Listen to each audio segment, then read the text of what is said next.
All right, we're going to continue the chocolate touch with chapter 4. John had the bad habit of chewing things when he was thinking hard. This morning, he had several things to think about. What had made the toothpaste taste like chocolate?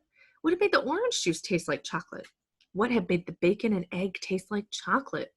What had made the toast and butter and marmalade taste like chocolate? Each one of these things had felt the way it had always felt before. The toothpaste had been soft and pasty, the bacon had been hot, crisp, and oily, the toast had been crunchy, and the marmalade sticky and lumpy. But everything had tasted like the chocolate he had eaten in bed last night. John put a gloved thumb in his mouth and thoughtfully chewed.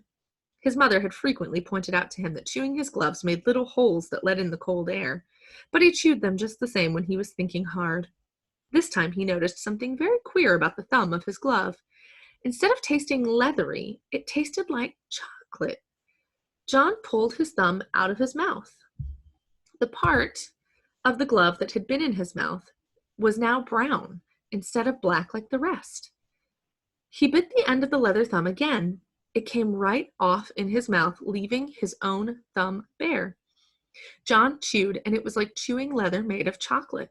Leather that melted like chocolate. In a second or two, he swallowed it. The gloves were not new. John had had them quite a while. He couldn't understand why he had never thought of eating them before.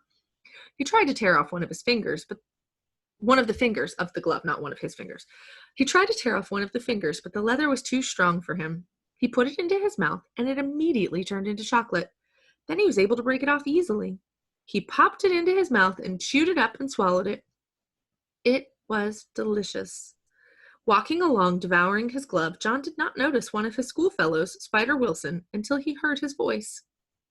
"John's gone crazy! John's gone crazy!" Spider yelled. Then he turned on John. "Don't they feed you where you live?" He sneered. Spider was in the grade just above John's and was one of the meanest and slyest boys on the whole school. John gulped down a large piece of the second glove's palm and looked pleased. "What's the matter?" Spider demanded. "Do your people make you eat leather?" "This is special leather," John replied. He licked his lips and sighed contentedly. "It turns into chocolate as soon as you put it into your mouth. Look!" John bit off the glove's little finger and took it out of his mouth. "Now it's chocolate." He put it back into his mouth and gulped it down. "Give me a piece," Spider said. "Why should I?" John wanted to know. "They're my gloves." "Hand over a piece," Spider said. "Do I eat your gloves?" John asked reasonably, his mouth full of chocolate. "Why should you eat mine?" "Those aren't real gloves," Spider said. "Whenever one person has candy, he has to share it with the others. That's the club rule." "What club?" John asked. "Never mind what club," Spider said, "but you'd better let me have some of that chocolate." Without waiting longer, Spider snatched what was left of the second glove. John was too surprised to resist, and he didn't want to anyhow. He had a feeling that he'd had enough chocolate for a while. He was getting a bit thirsty. Spider ran only a little way ahead. When he saw that John wasn't going to fight to get the glove back, he started to eat his prize. He stuffed the leather into his mouth and took a big bite. Spider stopped short in his tracks. He frowned and bit deep into the leather again. Disgusting. It tasted worse than just leather. It tasted like leather with which a boy had made mud pies and snowballs and patted old dogs.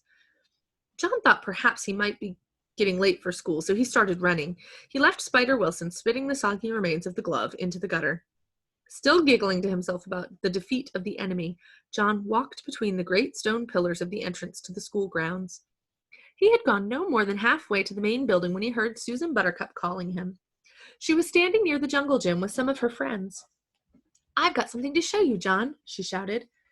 As she came running to meet him, he could see that she was waving something in her hand that flashed as it caught the rays of the sun.